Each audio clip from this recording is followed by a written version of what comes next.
नमस्कार, आप देख रहे हैं क्रिकेट हाउसफुल। आपके साथ मैं हूं रवि ठाकुर। पंजाब किंग्स ने आईपीएल 2025 के 54वें मुकाबले में लखनऊ सुपर जायंट्स पर 37 रन की जीत हासिल की है। टीम लगातार दूसरी जीत से पॉइंट टेबल के दूसरे स्थान पर आ गई है, जबकि लखनऊ ने लगातार तीसरा मुकाबला हारा है और अब पॉइंट टेबल पर 7वें नंबर पर है। धर्मशाला के स्टेडियम में 237 रनों का टारगेट चेस कर रही लखनऊ 20 ओवर में 7 विकेट पर 199 रन ही बना सके। यानी लखनऊ टीम की एक और जबरदस्त हार कल हुई है। यानी लखनऊ का लगभग कह सकते हैं कि प्लेऑफ की रेस से वो लगभग बाहर हो चुके हैं। ऑफिशियल अभी कह नहीं सकते, लेकिन सभी टीमें एक दूसरे को जबरदस्त टक्कर दे रही हैं।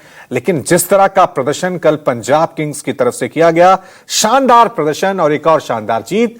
अब इस पॉइंट के साथ, इस जीत के साथ पंजाब की टीम पॉइंट टेबल्स में शीर्ष पर पहुंच गई है, नंबर 2 पर पहुंच गई है। पहले नंबर पर आरसीबी है 16 पॉइंट्स के साथ, दूसरे पायदान पर पंजाब किंग्स है 15 पॉइंट्स के साथ, उसके बाद 14-14 पॉइंट हैं। आज का मुकाबला भी काफी अहम है, लेकिन यह देखने वाली बात होगी कि आज के मुकाबले में दिल्ली और सनराइजर्स हैदराबाद का जो मुकाबला है, वहां पे दिल्ली क्या कमाल करती है, क्योंकि दिल्ली के लिए अब यह करो मरो का मुकाबला बन गया है। चलिए इस खबर पे और आईपीएल पे चर्चा करने के लिए मेरे साथ मेरे सहयोगी अंकित न्यूज रूम से हमारे साथ बने हुए हैं। अंकित, कल का गजब का मैच रहा और पंजाब ने एक बार फिर शानदार खेल दिखाया, लेकिन सवाल यहां उठ रहे हैं ऋषभ पंत पर, लखनऊ की टीम पर। 27 करोड़ में खरीदा था ऋषभ पंत को, खराब फॉर्म जारी। ना सिर्फ उनकी खराब फॉर्म जारी, बल्कि लखनऊ की टीम भी, अब लगभग कह सकते हैं कि लखनऊ की टीम भी प्लेऑफ की रेस से बाहर हो चुकी है। अंकित, बिल्कुल, देखिए ऋषभ पंत पे सवाल तो उठ रहे हैं कि ना ही वो कप्तानी में कुछ कर पा रहे हैं, ना ही बल्लेबाजी में उनका कोई जोर दिख रहा है। आप 11 मैच खेलते हैं, 128 रन बनाते हैं, और अब सिंपल सा सवाल है कि 27 करोड़ रुपए आप पर क्यों लगाए गए थे? आपका बेस प्राइस था 2 करोड़ रुपए। आपके लिए दिल्ली कैपिटल्स भी बोली लगा रही थी, आपके लिए ऑक्शन में बोली एलएसजी भी लगा रही थी। 27 करोड़ रुपए देकर एलएसजी ने, अब लगता होगा उन्हें भी कहीं ना कहीं गलती हो गई, क्योंकि ये 27 करोड़ रुपए पूरी तरीके से बर्बाद होते हुए दिख रहे हैं। अभी भी 3 मैच बाकी है। ऋषभ पंत ये कहते हैं मैच के बाद कि आने वाले 3 मैच जीत जाएंगे तो हम प्लेऑफ की रेस में बने रहेंगे, लेकिन ये मुमकिन नहीं है। आने वाले मैचेस इनके लिए और भी ज्यादा खतरनाक है, क्योंकि जिनके खिलाफ ये मैचेस होने हैं उनको भी जीत की जरूरत है। तो कुल मिलाकर देखा जाए तो यहाँ पे ऋषभ पंत पूरी तरीके से फ्लॉप हुए हैं। और मैं सवाल एलएसजी मैनेजमेंट से भी पूछना चाहता हूँ कि 27 करोड़ रुपए आपने क्यों दिए, जबकि 2024 में जब ऑक्शन हुआ था नवंबर में, उससे पहले के अगर आंकड़े देखें, पूरे साल के आंकड़े देखें, तो 222 रन बनाए हैं T20 क्रिकेट में 10 मैच में, और 222 रनों के लिहाज पर अगर आप 27 करोड़ रुपए खर्चते हैं तो ये कहीं ना कहीं एलएसजी मैनेजमेंट की गलती है। अगर 27 करोड़ देने थे या पैसे बचाए थे, आप श्रेयस अय्यर को देते। हम देख रहे हैं अंकित, सुनील गावस्कर ने ऋषभ पंत को ऑस्ट्रेलिया में जो टेस्ट सीरीज हुई थी जी, वो कहा था स्टूपिड स्टूपिड स्टूपिड। बिल्कुल, उसके बाद ऋषभ पंत वाकई में स्टूपिडिटी दिखा रहे हैं। जितनी बार भी बल्लेबाजी करने उतरे, चाहे वो टीम इंडिया की तरफ से बल्लेबाजी करने उतरे हो या फिर आईपीएल में, तो हो क्या गया, वो एक प्रेशर बन गया। ऋषभ पंत एक बड़े स्टार, लेकिन वो 27 करोड़ की कीमत, उस प्रेशर को झेल नहीं पा रहे हैं। ऊपर से कप्तानी का दबाव, क्योंकि ऐसा नहीं है, ऋषभ पंत एक अच्छे खिलाड़ी हैं और प्रीवियस में उनकी फॉर्म अच्छी रही है, लेकिन जब से वो वापस दोबारा लौटे हैं, वो ऋषभ पंत हमें नजर नहीं आया बिल्कुल। और T20 के तो माहिर खिलाड़ी थे, T20 में ऋषभ पंत प्रदर्शन नहीं करेंगे तो क्या फिर टेस्ट क्रिकेट में करेंगे?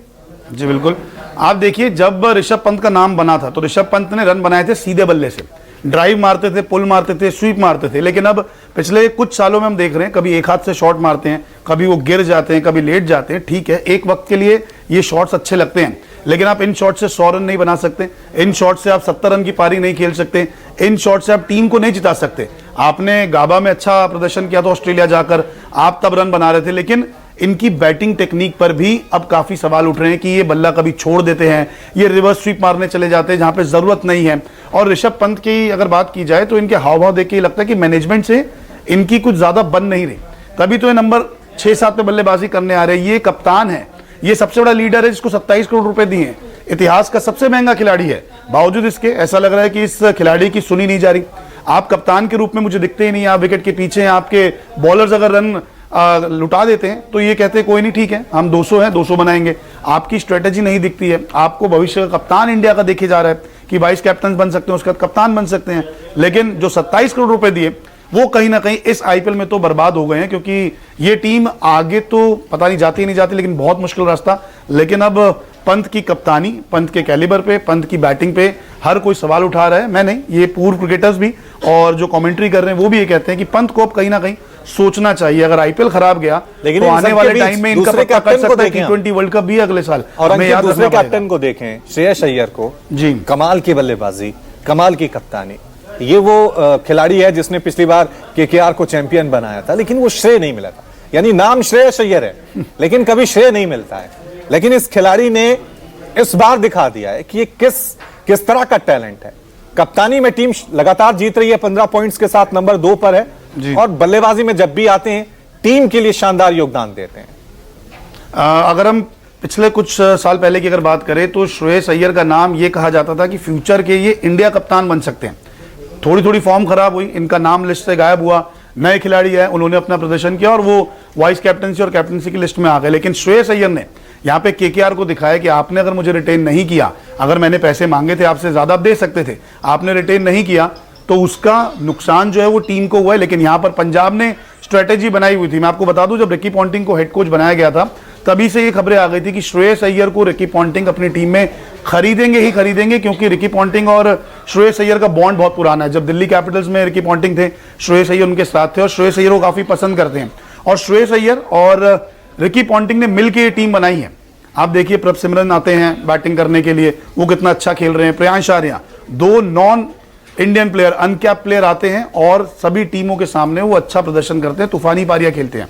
फिर श्रेयस अय्यर पारी को संभालते हैं। धीरे धीरे उनकी एकदम प्लानिंग सेट है। अर्शदीप आपके पास है, आपके पास यूजी चहल है, आप मैक्सवेल जो थे वो तो बाहर हो चुके, लेकिन मैक्सवेल को भी उन्होंने खरीदा कि उन्हें एक हिटर चाहिए जो कभी भी मैच को पलट सकता है। तो ये प्लानिंग की गई है और यही प्लानिंग केकेआर के साथ श्रेयस अय्यर ने की थी, तभी वो सक्सेसफुल हुए थे वहां पे। यही प्लानिंग दिल्ली में की थी, तभी आईपीएल के इतिहास के वो पहले कप्तान बने जो 2 टीमों को अलग अलग तरीके से फाइनल में लेके गए। तो हैट्स ऑफ श्रेयस अय्यर। और श्रेयस अय्यर ने तो अपने पैसे जो जस्टिफाई कर दिया, लेकिन ऋषभ पंत अगर अब 3 मैच में रन नहीं बनाएंगे तो फिर और सवाल खड़े होते रहेंगे, जिसका जवाब शायद ऋषभ पंत के पास भी नहीं होगा। ठीक है, अब आज के मैच की बात कर लेते हैं, क्योंकि आज का मुकाबला जो है दिल्ली बनाम सनराइजर्स हैदराबाद। तो यहां पर हैदराबाद के लिए तो कुछ नहीं है खोने को, वो तो लगभग प्लेऑफ की रेस से बाहर हो गए हैं। लेकिन दिल्ली के लिए अब हर मुकाबला करो या मरो का है, क्योंकि जिस तरह का खेल टॉप 5 टीमों ने दिखाया है, उसके बाद यह समझ में आया कि दिल्ली हो, गुजरात हो, किसी के लिए भी नंबर 4 की रेस में बने रहने के लिए लगभग अब हर मैच जीतने हो गए। अंकित जी, देखिए आईपीएल का खेल हम कहते हैं ना, बहुत निराला खेल है कि आप स्टार्टिंग में जीतेंगे तो आपको फिर जीत हर मैच में चाहिए होगी, या फिर जब आप बहुत क्लोज मैचेस में आ जाएंगे तो आप फंस जाएंगे। और ऐसा ही कुछ दिल्ली के साथ हुआ है। एक वक्त पे नंबर 1 टीम थी और यही लग रहा था कि ये तो बहुत आसानी से 18-20 अंक हासिल करेगी और प्लेऑफ में जाएगी, लेकिन ऐसा नहीं हुआ। देखिए अब नीचे धीरे धीरे खिसक रही है, अपने घर में मुकाबले हार रही है। एसआरएच के पास क्या है, एसआरएच तो अब घर में खेल रही है, वो मुकाबला यहाँ पे बिगाड़ सकती है, दिल्ली का खेल बिगाड़ सकती है। और जो सपना दिल्ली कैपिटल्स के ओनर्स और अक्षर पटेल यहाँ पे देख रहे थे कि हम तो बड़े शान से प्लेऑफ में जाएंगे, वो चकनाचूर हो सकता है। दिल्ली कैपिटल्स देखिए, उन्हें अब समझना पड़ेगा कि गलतियां कहाँ हो रही है, कहाँ कप्तानी में थोड़ी बहुत जो गलतियां अक्षर पटेल कर रहे हैं उसको भी समझना होगा। बड़े प्लेयर्स इनके क्लिक कर रहे हैं, चाहे वो लोकेश राहुल हो, चाहे वो मिचेल स्टार्क हो, खुद अक्षर पटेल भी यहाँ पे रन बना रहे हैं। लेकिन अब दिल्ली कैपिटल्स एक भी गलती करेगी तो जो दिल्ली कैपिटल्स के फैंस थे उनको बहुत निराशात लगेगी, क्योंकि ये टीम प्लेऑफ में दिख रही थी लेकिन अब प्लेऑफ से बाहर होती दिख रही है। ठीक है, तो देखते हैं आज के मैच में दिल्ली किस तरह का कमाल दिखाती है। बहुत बहुत शुक्रिया अंकित तमाम जानकारी के लिए। और